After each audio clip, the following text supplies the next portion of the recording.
Yeah, a lot of what went on was a combination of sin and folly. And a lot of it happened because the accountants allowed the lending institutions to show profits on loans where nobody in his right mind would have showed any profit until the loan had matured into a better condition.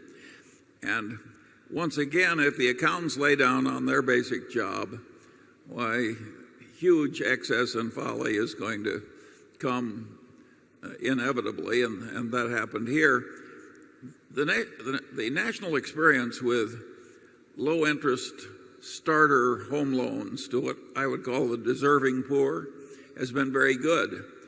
But the minute you pay a bunch of people high commissions to make loans to the undeserving poor or the overstretched rich,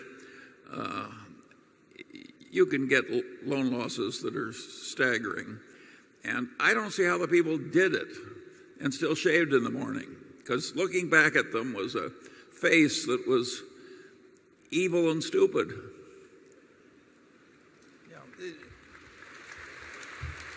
You've seen some very interesting figures in the last few months on the percentage of loans where people didn't even make the first or second payment. And that shouldn't happen. That happened incidentally. You had a prelude to this in the manufactured housing industry. I mean, in the late 1990s, and securitization accentuated the problem, because once you had somebody in Grand Island, Nebraska, selling a mobile home or manufactured home to someone, and they needed a $3,000 down payment, and the salesman was going to get a $6,000 commission, believe me, you start getting some very strange things going on. Now, if the person doing that had to borrow the money in Grand Island, the chances are the local banker would have seen what was happening and said, we don't want any of this where the salesman fakes the down payment and all that. But once you just package those things and securitize them so they get sold through major investment banking houses and sliced up in various tranches and so on, the discipline leaves the system.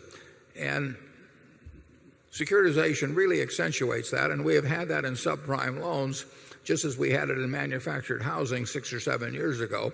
And like I say, that has not all worked its way through the system, but I don't think it's going to cause huge troubles. Now, we do see certain areas of the country where it will be at least a couple of years before real estate recovers. I mean, the overhang is huge compared to normal monthly volume in certain sections, and the people that were there are going to get flipped, but in a different way.